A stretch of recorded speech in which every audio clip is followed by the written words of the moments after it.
Hi you guys, and welcome back to my YouTube channel. If you're watching this, you're about to start watching episode 2 of my liquid series test. I'm so excited to keep doing this test. And this episode is featuring Dipalicious liquids.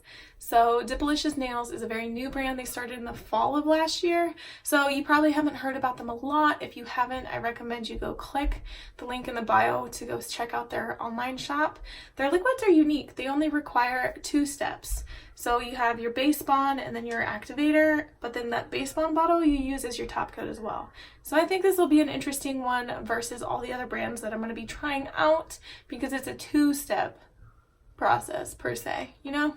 Anyways, I'm super excited and I just want to let you guys know ahead of time, I love them so much. I'm officially on my 3rd manicure using their liquids. They're so, yeah, just keep watching. And if you have no clue what this video is about, I'm doing a series of tests on different brands' liquids using the same dip powder just to be consistent. And you can just go click under my playlist and check out the other videos that I'm doing, and make sure you hit subscribe to see all the other videos that I'm going to be doing for this liquids test. All right, see you soon.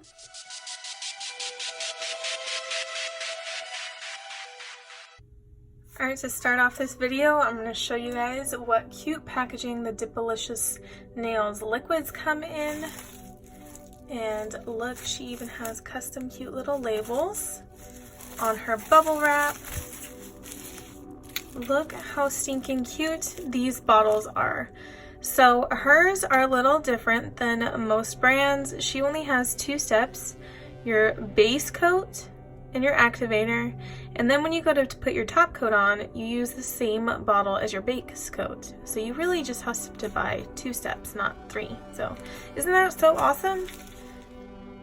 She told me that the process for using these are about the same as every other brand that you use. The only thing that she does different than most brands do is after she's done applying all her dip powder, before she applies her activator, she'll apply another layer of base and let it dry, and that's her protective layer over her colors. And then she'll go on with her activator and then top coat as per usual.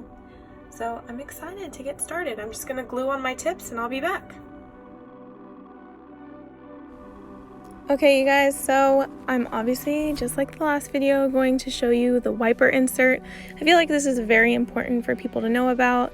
So you can already see on my first brush how much liquid is pulling around the rim of the bottle.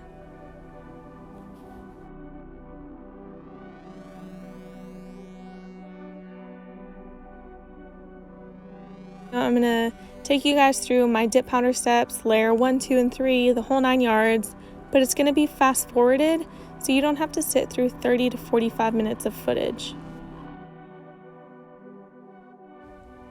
Right off the bat, the very first thing that I noticed was that the brush is smaller and thinner, meaning it doesn't fan out or widen with your nail bed like other brushes that I've used from other different brands and other nail polish bottles.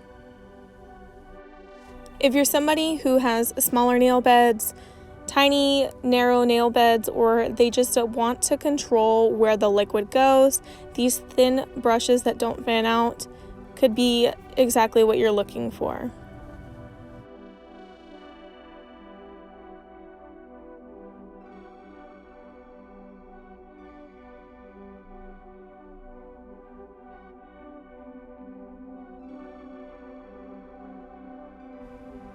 As you can tell, my first layer of dip powder was pretty translucent. You can still see my nail bed, but as I'm going through the second layer of dip powder, it is pretty opaque and I'm very pleased with the coverage.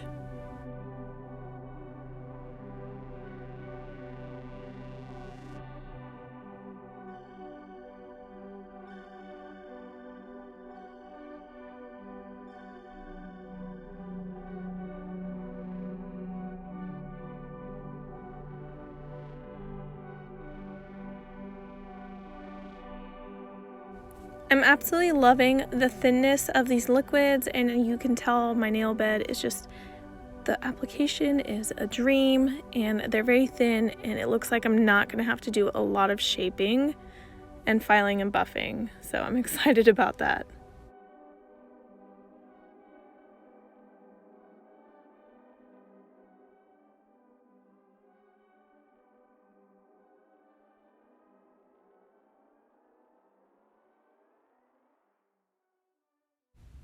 Alright, so layer 4 is not your traditional layer of using the base liquid and then dipping.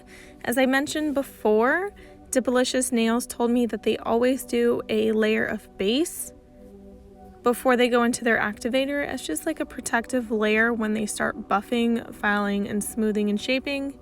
So I took their advice and I'm doing the same. So I'm just waiting for the base layer to completely dry on my nails before I go in and apply my activator over top.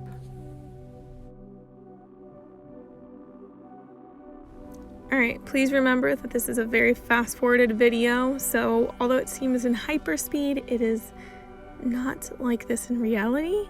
So now I'm going in with my activator, and once it's dry, I just made sure I filed and smoothed, and there wasn't a lot of smoothing or buffing required. These orange buffer blocks are very gentle but very effective, and I really didn't have to do a lot of work. So that goes to say a lot about not only the thinness of these liquids, but just how they work with the powder.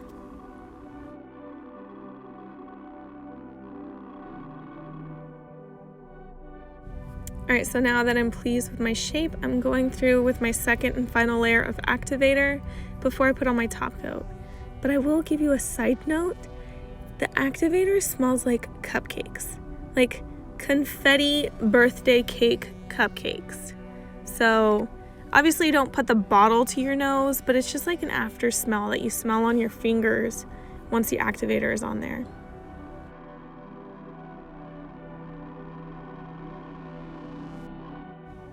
Y'all should know by now that I absolutely care about how much liquid I'm pulling on the rim of my bottle.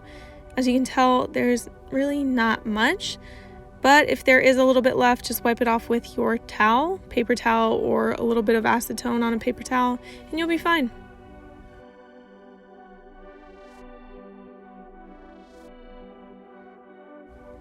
Here we go for the first layer of top coat. Just do a couple quick swipes on your nail and on every single nail, and then go back for round 2. One thing that is very difficult to gauge when it comes to top coats is how long you should wait after your final layer of top coat before you can really just touch your fingers and see if it's truly dry. So I waited 3 minutes before I touched my fingers, and they were completely dry. There were no matte spots. They came out beautiful.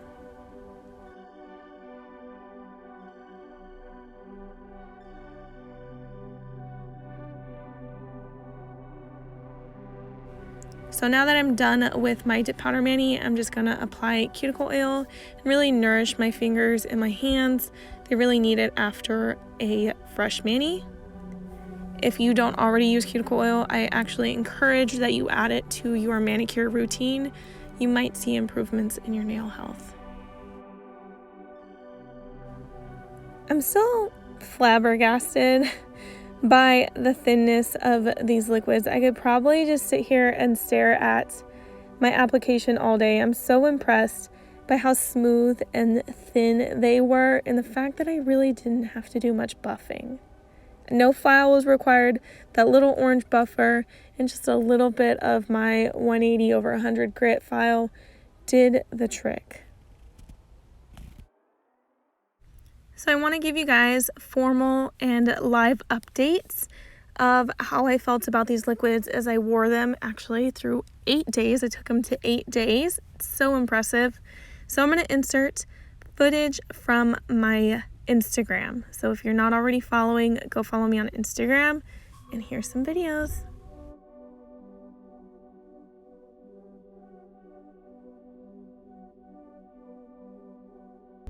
Let's give you a Dipalicious update. This hand, my left hand, is going strong. Oh my gosh. Sorry, I'm in love. The application is so smooth. Look at that. I have been really busy and physically using my hands a lot at work. So I do notice, of course you can't really, it's right there, a tiny bit of lifting on my index finger, and I think that's normal. My index finger and my thumbs tend to be the first to go, so I'm not surprised that there's a teeny tiny bit of lifting.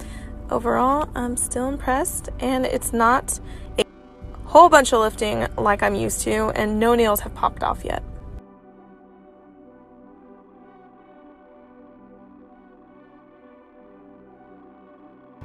I just want to thank everybody who sits here and watches these stories on my updates for the liquids, because honestly, I really hope you guys are getting a lot out of these.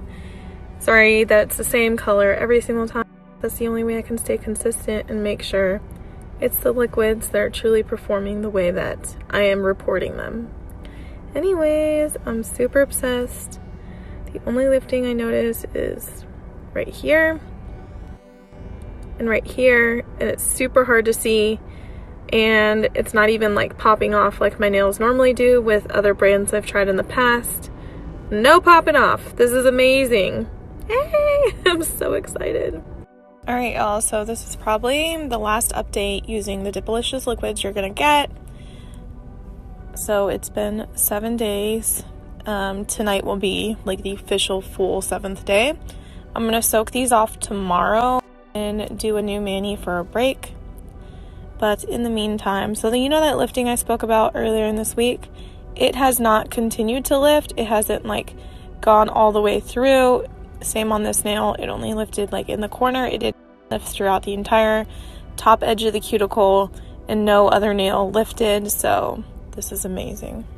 The one thing that like really impressed me about these liquids was the thinness. Like, it's consistently thin on every single nail, and they were just so easy to buff, easier than other liquids that I've used for buffing.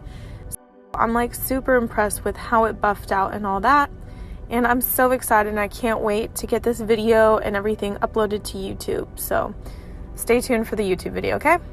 Whee!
Alright, so now that you've seen my results, you already know what to expect with Dipalicious Nails liquids, and I really hope that you enjoyed this video. If you did, please give it a thumbs up so I know that you want me to keep recording this series and that it's even helpful.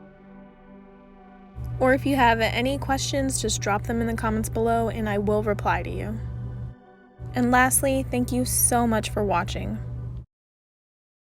I also want to give a shout out to my friend Sam, who said that my last video, the lemonade picture, didn't actually have lemonade in it, and then my clock wasn't working. So I hope you like the upgrades, girl. This was for you.